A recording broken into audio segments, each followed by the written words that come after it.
Donald Trump has promised multiple times to abolish the income tax. In fact, he promised to replace the income tax with the tariffs.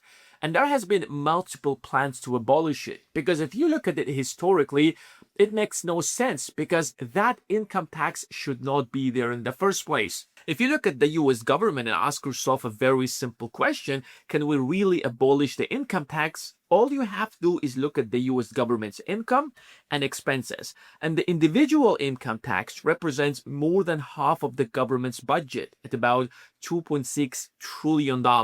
So the main question at this point is that, can the government really get rid of $2.6 trillion? And that represents a huge challenge because the US government is already running $1.8 trillion deficit. So if we abolish the income tax, suddenly the US government will have to borrow another $2.6 trillion. Do you think the US government can afford a $5 or $4 trillion deficit? I don't think so. The next largest income is, of course, the payroll tax. And if you think about it, what exactly are we using the income tax for in the first place? I mean, what is the purpose of income tax? If you look at the largest expenses of the US government, you will see at the top of place Social Security at about $1.5 trillion and Medicare at about $1 trillion. And frankly speaking, payroll tax was introduced in order to cover both of these largest expenses. How about the rest? The next two largest expenses for the US government is, of course, net interest payments because the US runs the largest debt in the world. And that's why last year the government paid about $1 trillion in interest payments. The next largest expense is, of course, the national defense. Even if we assume that the government will pay these two largest expenses, the most important question is that in that case, why are we raising $2.6 trillion in the income tax to begin with? That's why historically income tax was an absolute scam. They introduced a small amount in the first place, and then as the United States went into World War I and then World War II, and the government realized that the government needs to be huge, the government needs to borrow a lot of money. And here's the interesting part. It doesn't matter how much the government raises in taxes. It's never enough for the government because the government will find a way to spend that money. Even after introducing such high income taxes, you might think that, well, that's enough money for the government to pay everything. And then you realize that that's not. And that's why the next day you realize the government is borrowing trillions of dollars, and now the government has to pay over $1 trillion in interest payments. And the interest payments are for a debt that nobody asked for. If I would ask you this simple question, the government right now runs a $40 trillion debt. Have you seen a single dime of that money in your life? Have you seen that money was ever spent on your life? Well, absolutely not. Now, some people will make the argument, well, that money was important in order for the government to fight these wars. But why did we fight these wars? Now, second question is that the government already runs the largest national defense budget in the world.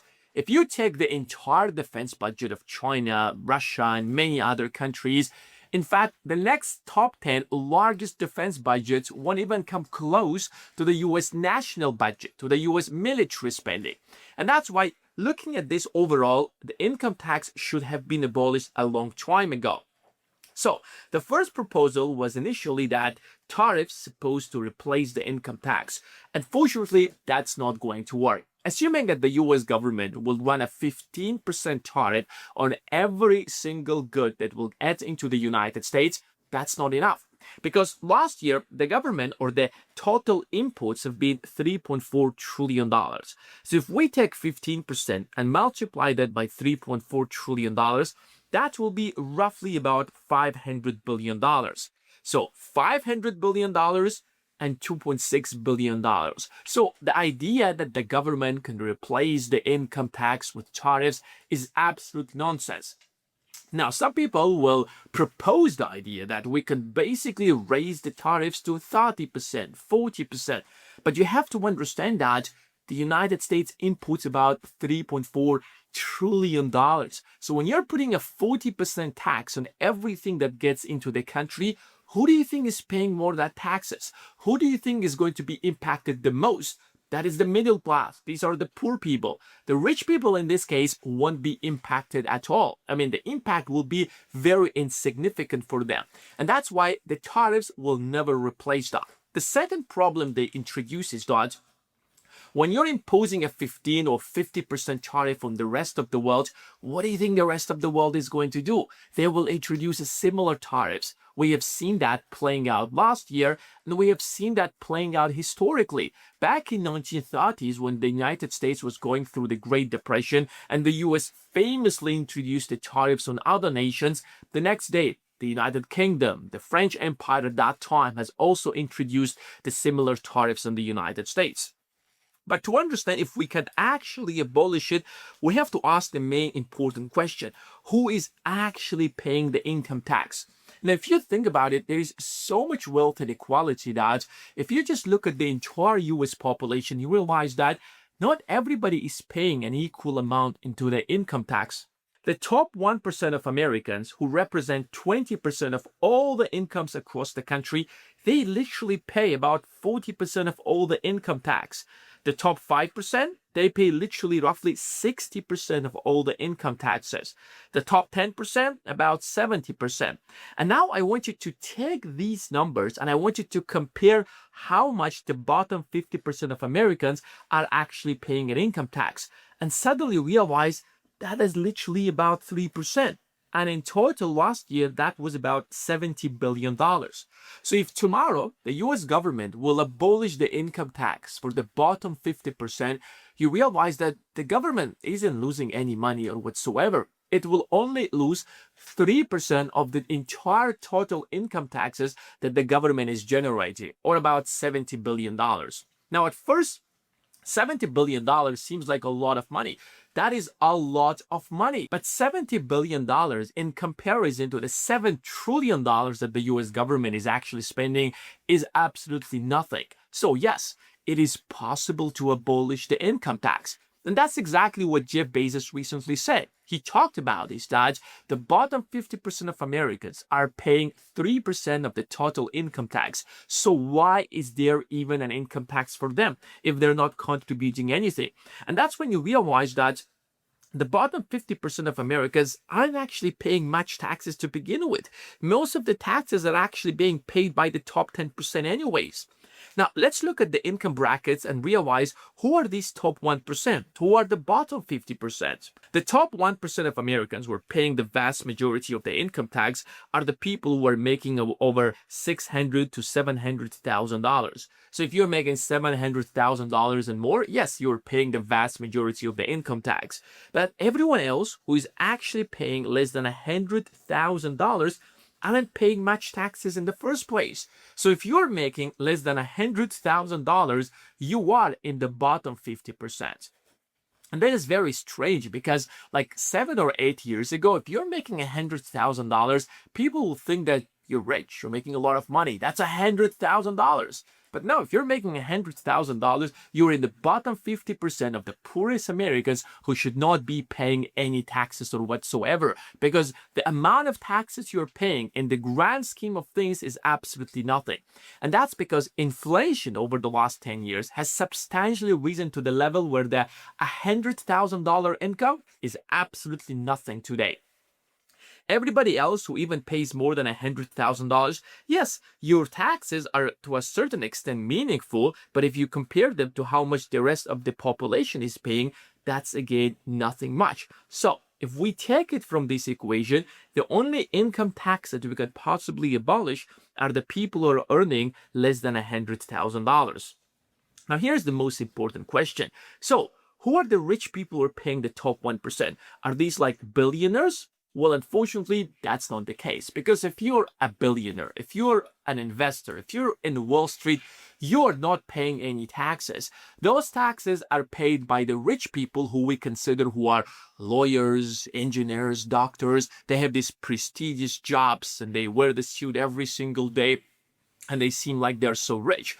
Unfortunately, these are just like hardworking people, just like you.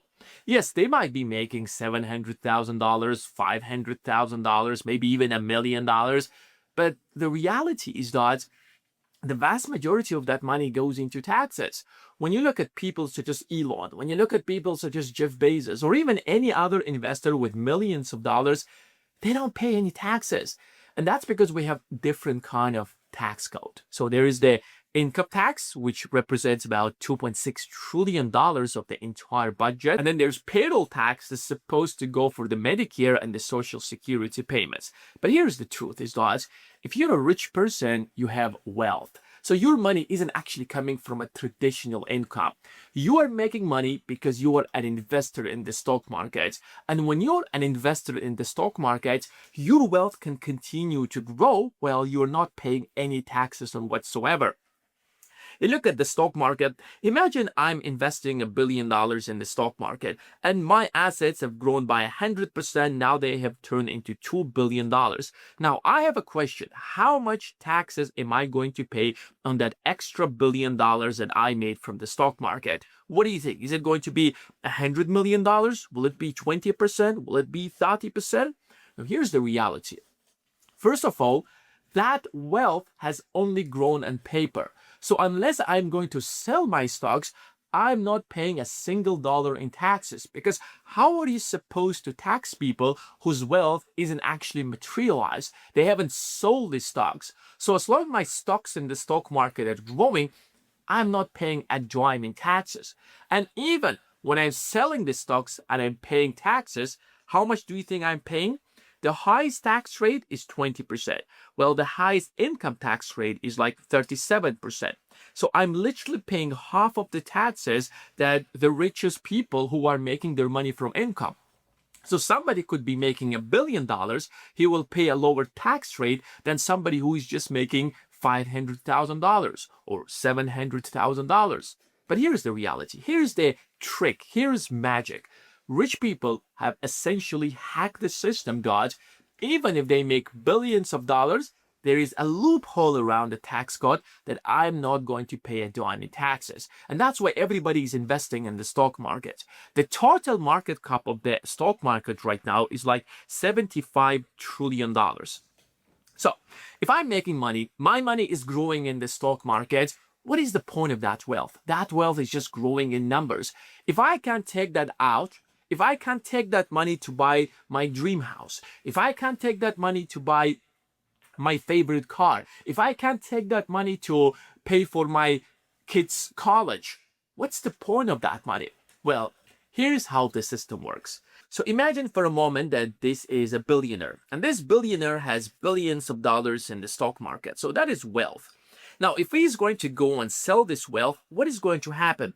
Suddenly, he has to pay a 20% capital gain tax. But of course, not any sane person would want to pay 20% on $1 billion. So is there any way around it? Well, yes. This billionaire is going to go to the bank and will say, listen, bank, I need a huge loan. I need, let's say, $10 million of loan because I want to buy a yacht. Or maybe I want $100 million because I want a much bigger yacht. Now, the bank is going to look at this billionaire and the bank will easily offer the billionaire $100 million at a very low interest rate. Let's say like 4%. Now, here's the question. Can the government tax this $100 million? Well, of course not, because this is not income. This is literally debt. If you will start paying taxes on debt, that will destroy the entire economy. So nobody pays taxes on debt. But here's the question. Why would the bank offer this person $100 million at 4%? And that's because this billionaire has wealth in the stock market that worth, let's say, $1 billion. So he will take his $1 billion and will use it as a collateral. So the bank knows that if this billionaire won't be able to pay the bank back, then the bank can actually take $100 million of his wealth and sell it and get the money back. So in this case, the bank is offering a very safe loan to the billionaire. The billionaire is getting the cash he wants, and this wealth isn't actually being touched at all. So this wealth continues to go in the stock market. So a year passes, that wealth in the stock market has grown by 10%, maybe by 15%, maybe even by 50%. Well, he's just paying 4% annually on that debt. Suddenly, the system was designed in such a way that as long as you're investing your money in the stock market continues to grow, everybody is making money, and the moment the billionaire needs money, the bank is going to offer that billionaire money. And that's why not a single billionaire in the country ever pays these astronomical taxes. So whenever you hear a single politician will say that we have to raise the taxes on the rich people, understand that by rich people, nobody actually means the billionaires. Nobody actually means the people who are making money from the stock market.